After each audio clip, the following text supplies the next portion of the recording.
Hello. Hi. Oh my God, I had that same shirt on yesterday. I feel like a lumberjack. Yeah, I love it. That's one of my favorite shirts. Okay, so hello, Veronica. Hi, Erik. Hi, Mama. Love you. He's really he's been with me in all my sessions today, and he and I are like, we're ready. Oh, good.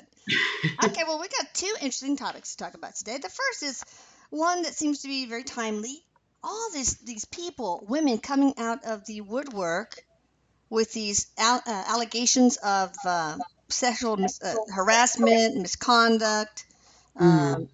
um, rape, etc. Mm-hmm. Starting with Harvey Weinstein, and I guess that one courageous soul came out, and now they're all coming out of the woodwork saying, "Well, she survived." So let's talk about that, Erik, from your perspective with the spiritual slant on it. I mean, because guess what? It happens in the Hollywood elite, the media elite, beauty pageants, etc. He's showing me an egg, and it's like he's cracking the egg open and just watching all of the inside pour out. And he's saying that this is exactly what we can expect to happen right through 2018. It's like a major cracking open of, and he's saying not only on the public level, on the big level, but it's in our everyday life. And he's saying the reason is because we are in the prime of shifting energy. We are shifting power back to the feminine. I knew it. Yes, we're going to become a matriarchal society again. Woohoo! And he's saying we always have been, but it's been egos that have pushed that away. It's not Father Earth, it's Mother Earth, he's saying. And furthermore, this is put out there in a big way to heal every little crack and crevice, because he's going, the small person, the person not on TV, not in front of the camera, maybe doesn't have the voice or the recourse or the know-how to deal with this. Right. And as it becomes more mainstream, they understand. Okay. So that's the reason for the big picture. Okay. Arlene, are you speaking in? Yeah, we got a stupid echo. I wonder. Let me just decrease my input volume. Maybe that'll help. I see a blonde head. Who could that be? That's Arlene. I'm good. Are you good? Yeah. I just hear an echo. If anybody knows what causes echoes on Skype video recording, can y'all leave a comment? And I did get all my internal stuff updated. My speed is really good. I had it all updated. So hopefully, hopefully this is going to help us. But anyway, keep talking and I'll look on Google real quick so I can see what to change. Okay. Yeah, keep on going. So Erik, can we go a little bit deeper with this? The healing, as usual, it brings up soul contracts for us. Yeah. And so what that comes down to is every soul that experiences this violation of sorts has come in to know the opposite of what it experienced before. So from a soul perspective, it's supposed to be happening that way for that individual soul. Mm-hmm. As a collective, we have to know the opposite. So we have to experience this devastation, this invasion, this violation, so that we can take seriously private rights. That's what it's all coming down to. And he's showing me a big needle and he's weaving this together.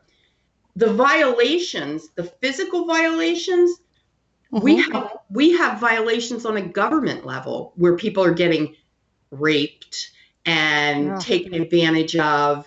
And he said it's constant. It's going to come out more and more as violations, whether it's in the physical realm, the spiritual realm. all of the different realms, we're going to see violation because we have to, like, as he's saying, pop the head. It has to come open. And that's exactly what's happening. Most notably, he's taken us back to Bill Cosby. We put people up on a pedestal because they make us feel a certain way and we believe a certain image about them that we watch on TV. He's saying the media wants us to believe, here's Mr. Cosby, Mr. Huxtable, he's saying, and in reality, he couldn't be further from the truth, but yet we're so hell-bent on believing who this man is. And now he's on a tangent here because now he's taken me back to OJ.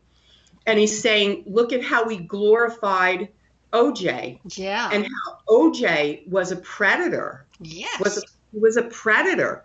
And so this has been going on throughout the ages. However, the reason we're shifting is because it's becoming a dynamic, a feminine energy taking over. She doesn't have to sit in the White House, he says. Yeah. She can and she will at some point when the right candidate comes along. Yeah. Because Erik is saying we don't want to just sit a woman in there because we sit a woman in there because, we feel we should. Right. He's telling us wait for the right candidate. And she's, so this may not be a popular statement, but she's not appeared yet. Okay. So he's saying she's not on the front burner by any means to go into the White House. However, the feminine energy is taking over 2018 in a major way. Okay. So, all right. That's good.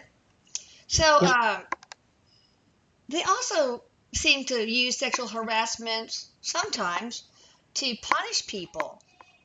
For example, there's some indication that people are trying to unsuit the Alabama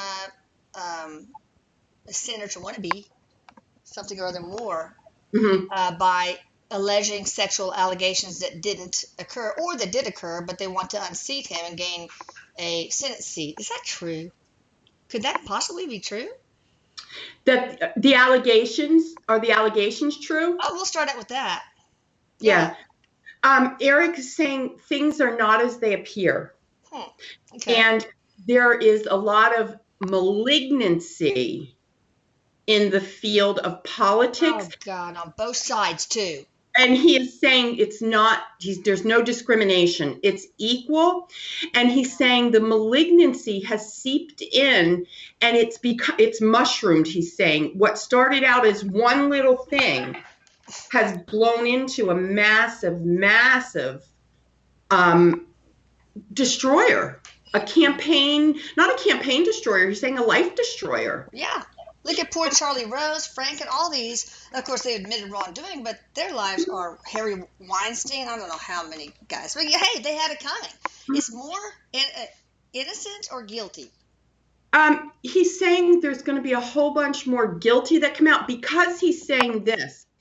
There was an era that we lived in where the good old boys slapped the butts and all that. Yeah. Right. And at some point, it was taken as a compliment, whereas the feminine energy grew and shifted more into power, into assertion, into a sense of, hey, if this doesn't feel right, and spoke up for it. This has nothing to do with burning the bras or being a feminist. This has to do with human dignity, human rights. Really? Did women ever like being slapped on the butt back in the 1950s and 60s and whatnot? Did some? Erik is saying there was a mentality again, he's going back to what you believed, what you were raised with. And I think we find that for all generations. I heard a story about a mother that cut a roast beef in half. And I think maybe we talked about this, or my sister and I were talking about it. Why do you cut the roast beef in half? Well, generations did. Well, the original person cut the roast beef in half because the whole thing wouldn't fit in the oven. Well, in 2017, it'll fit in the oven, but she cut it in half because that's what she was told to do. For smaller than probably. Right, exactly. Yeah. So Erik's point is times have changed. And yes, back in the 50s, back in the 40s, it was, flutter and do this and, and the femme fatale. Yeah. You know, it was a thing, he's saying. But this is all part of the prescription of migrating, transitioning into feminine power. Hi, beauty. Say hi Beautiful. real quick and then go see mommy. Say hi. That's our deal. Hi. Come here, give me a kiss. That'll get rid of her. Hi. That'll get rid of her. Yeah.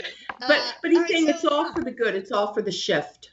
So it has to happen. But Michael Moore, did he do what that one woman, I can't remember her name because I don't follow the news much, did he do what she claimed him to do? Is Michael Moore the filmmaker? No, not Michael Moore. Oh, maybe it's Michael. The politician. The judge. The politician. Moore. The politician. Sorry. Erik is saying he did a variation of it, so it's not as significant as it's being portrayed. But if we're looking at it at an invasion, yes, there was an invasion. All right.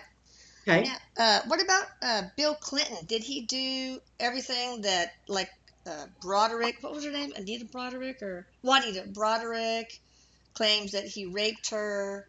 A lot of other people claim that. Listen, this is not a political thing. I want to be clear because Erik is saying politics do not have a place here. Okay. We're talking Bill Clinton as a human being, and this is what Erik is doing. Just brush like it. Wiping off the dirt, wiping off the filth, wiping off the. Well, what does he mean?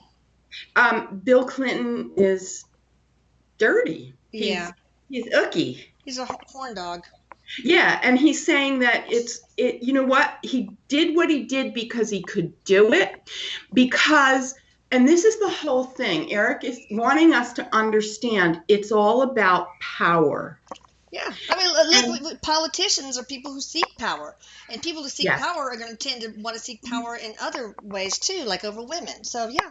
Absolutely. And so he's saying it's going to be most prominent in powerful people of influence. Yeah. But his concern is for the little person, the lay person, who maybe she goes to work every day and feels like I'm being harassed, but I have no recourse. Yeah.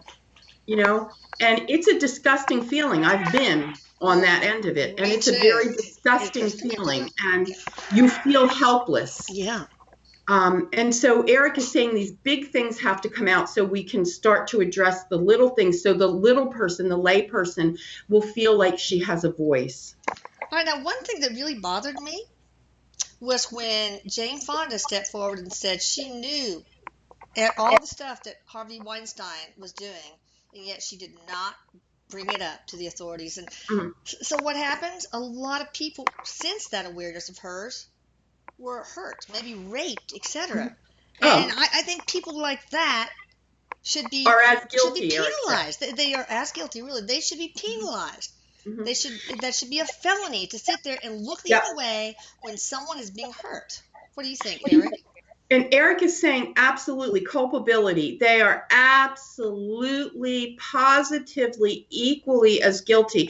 He's taken us to the Penn State event. You know, the dominoes fell because Penn State finally got it right. They finally kept going after, you know, the layers. Erik is saying that we have biggest scandal say that yet. again. Say that last sentence. We haven't seen the biggest scandal yet. We haven't seen it. He's saying it's about to come, and his prediction to me, he's whispering to me, it will probably break next fall. Meanwhile, he's showing steps where there'll be steps of all of these little incidences where they will escalate, and finally you'll get to the big kahuna. And when it falls, it's going to be hard and heavy. Is it going to be in politics? Public eye, very public eye. He said, we've already had the president, so it's not, how much higher could it go politically? So no, he's saying not politically. We've had, he's saying religion shouldn't surprise us, but because we've had big things in religion. Oh, wouldn't that be awful? Oh, and you know, I love the Pope. No, we won't speculate. We'll just find out. He's just saying, it's not going to be politics, because we've gone to the highest of high in the politics. We've had the hair in the Coke with the Supreme Court. I mean, he said politics is a given. This is going to shock and rock. Wow. But he won't tell me who. Okay, well, we're not meant to know yet. That's fine. You have to leave some mystery. All right, Yeah. so I believe that, of course, a woman should be believed. On the other hand, these guys are innocent until proven guilty. Everybody in our country is innocent until proven guilty. Well, absolutely. And he said, but here's the problem. The line has become so blurred as to what guilt looks like. Okay. Because people are defining for themselves in their own minds what guilt looks like. And they're using perception as the basis. Okay. So he's saying Louis C.K. used his comedy saying it was okay if he hung his dick out in girls' faces. Yeah. When in reality, Louis hid behind, we might laugh at that, but if Louis putting his dick in my face, I'm not going to think that's funny.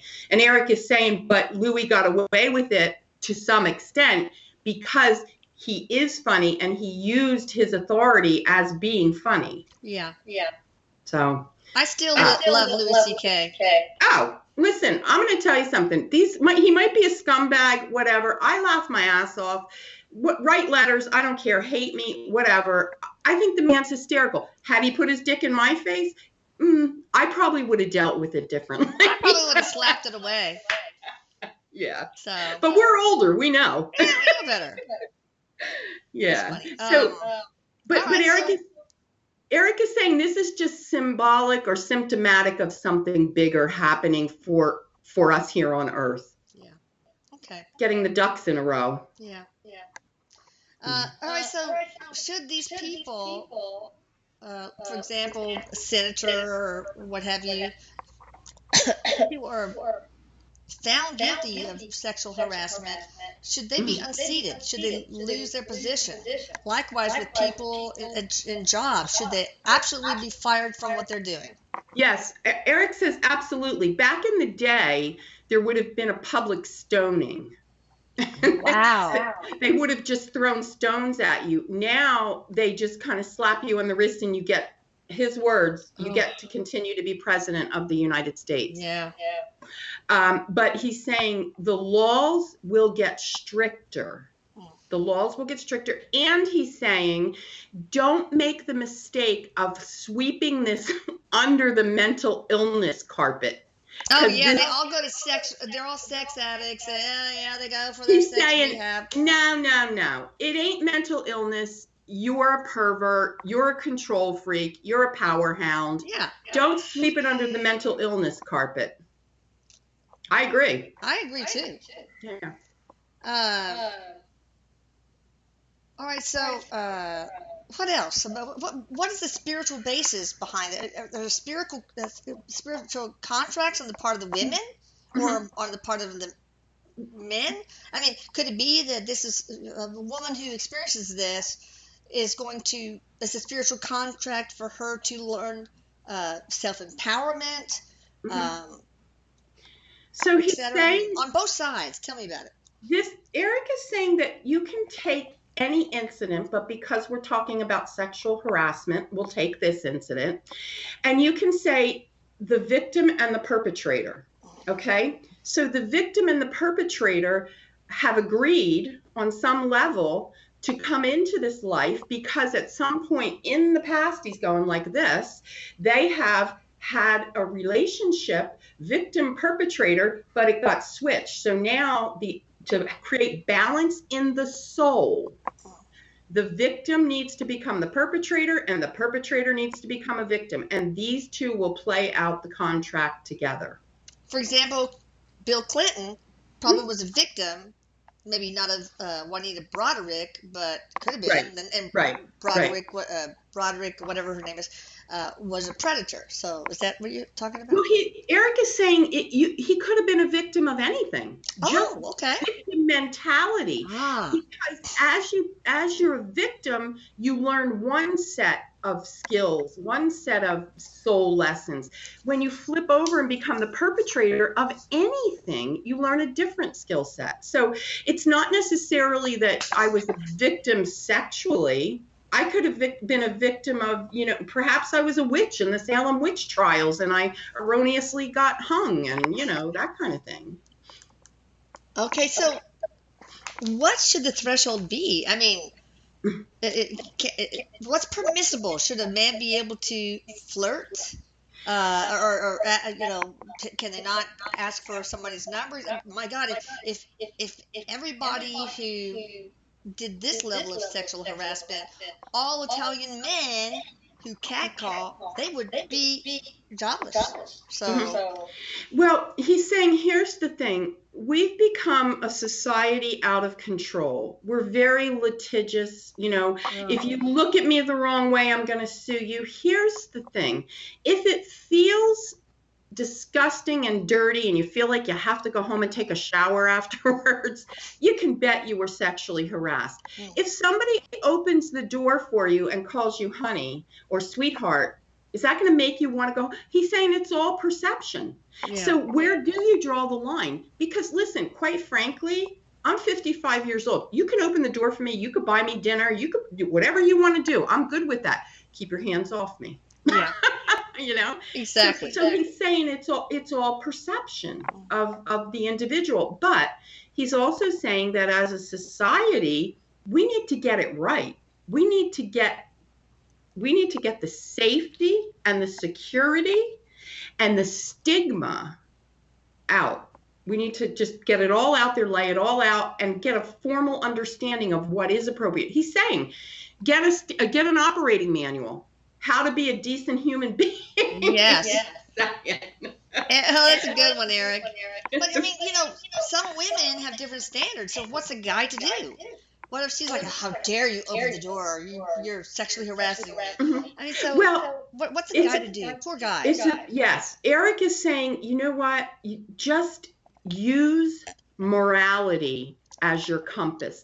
He said, he's like flying over and he's like taking an aerial view. Morality has gone down the shitter, he says. Yeah. So, forget about the leaders teaching us morality. Forget about going to school. You know what? You got to turn inward for morality, yes. He's saying. And that's where this whole spiritual evolution is taking us. This is why we're having these conversations, because shit don't work that we've been doing for eons and eons. And so now it's time to get the soul involved, get the other side involved, Erik, and bring forward some really dynamic changes that can make things different in this world. And have people take personal responsibility. He said, everybody's always looking to pass the buck. Pass the buck. Now, he's not saying that these sexually harassed women were asking for it. That please don't write letters and say that, because Erik is saying clarify that. God. No, we know that's not the case. But he's saying that everybody in this society is looking to pass the buck. Take ownership to who you are, the choices you make. And really, women can protect themselves by watching, how they conduct themselves.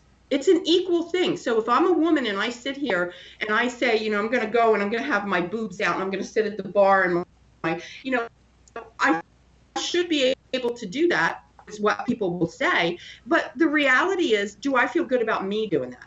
Yeah. Does that feel good to me? So use your own compass, your own morality. It may feel good to somebody else, but it doesn't feel good to me.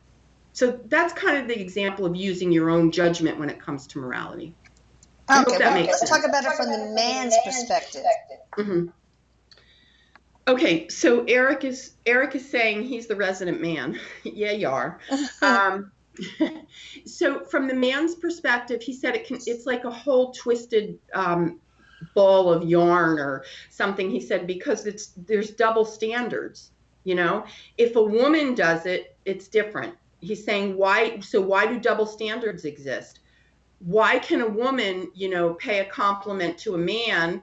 Or why can here he's going. Why can a woman date an older man and nobody thinks anything of it? But the minute a man dates a younger girl, he's saying there is a double standard when it comes to the sexes. And so he's saying, as far as the men go, use your judgment. Don't change everything about who you are. But listen, if you're slimy and sleazy, you got to feel that, don't you think? Like, like Erik, like, dude, if you were here, when you were here, if you grabbed somebody's boob, I mean, you might have wanted to, but you kind of knew you shouldn't do that, right? I mean, yeah, he's saying that's common sense. Yeah. Every man wants to grab a boob. Yeah. His words. But every man should know you can't grab a boob. Yes. So that's what he's saying. And, as far as men, use your judgment, use morality, keep your hands to yourself. Almost don't go behind closed doors. Listen, we're getting into a world where you can't even be friends with people without people thinking something. Yeah. That's a good question. Can men and women be friends? Yeah, can they? They should be able to. Erik is saying for soul contract work, men and women have to be friends. They have to connect. They have to interact. It's all part of it. But he's saying it's a cesspool of morality. The morality is a cesspool. I know. Also, what is the usual spiritual contract for guys who are sexual predators? Beside the balancing of energy. Mm-hmm. So what is the contract for males who are predators? Or, just sexual harassers. Sexual harassment. Well, he's saying it all varies depending on what they've experienced, depending on the level of invasion. Mm-hmm. Maybe respect. Probably isn't less than respect, maybe. Absolutely. Yeah, maybe. He's saying, obviously, yes, respect is one thing, but also, this is interesting, humility. Oh, I was wondering that. I think I channeled that from Erik because I got ping, humility. All right, good. Humility.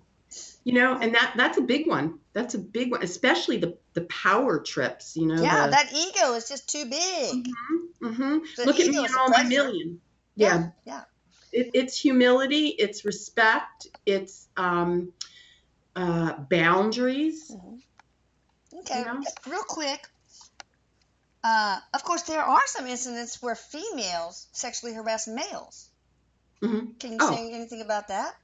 Erik is saying again, that's the inequity. There's the imbalance. Why, he assures absolutely it's happening, but why don't we see it?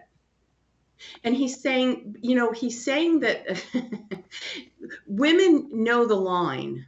They know the line. They know when to back off. Most cases, now he's not saying all women, because some men know when to back off too, but he's saying it's not mainstream. He's saying male macho. What male, he said, it's macho, it's ego. What male's going to come out and say, well, she sexually harassed me? Well, there have been, and we know that happens, but he's saying it's more unlikely, that's going to happen. Now, he's also, interestingly enough, this big thing that's coming out, it may be the role reversal. We may see a male come out. In fact, he's saying it will be the opposite of what we've seen. So that should be interesting. Interesting. All right, last question.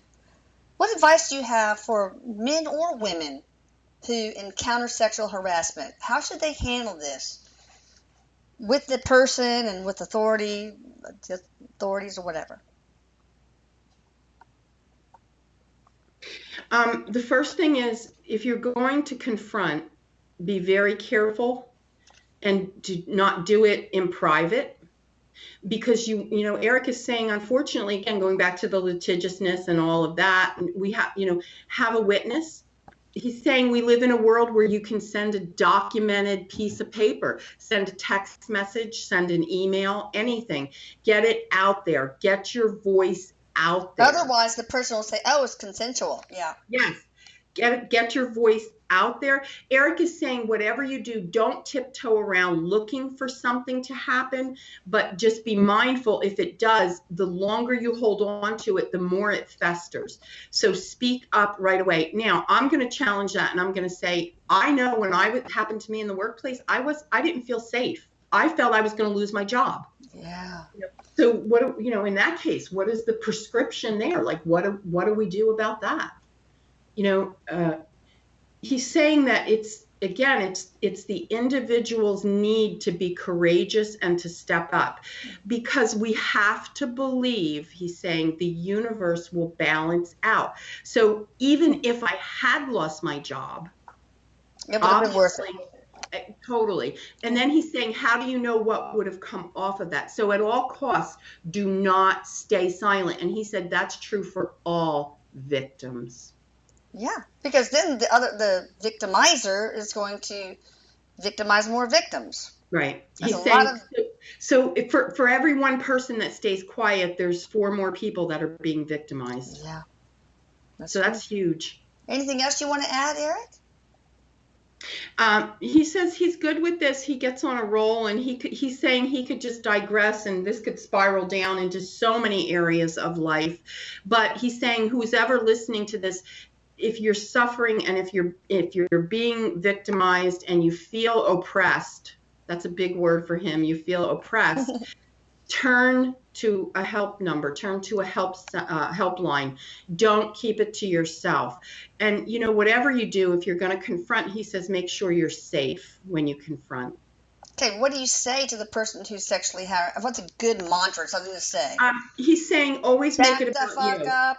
Yeah, well, that's what I would say. Yeah. He always says, you make it about you. I don't feel comfortable with this behavior. Okay. I don't like the way this makes me feel. We talk in I statements. We're taught to talk in I statements. He's saying use your I statements, Yeah, because if you attack and say you are blah, blah, blah, then they may escalate. Yes, because he's saying here's the reality. We can only know what's true for us. Yeah. If I say this makes me uncomfortable, that's my perception. I'm allowed to have that. That's my truth. Okay. So he's saying tell your truth in I statements. Sounds good. Okay, thank you, Erik. Thank you, Veronica. You guys can check out Veronica at www.veronicadrake.com. Anything you want to share, Veronica?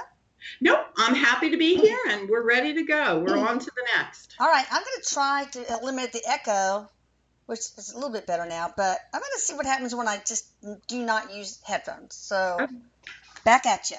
Sounds good. Just change the settings if I need to.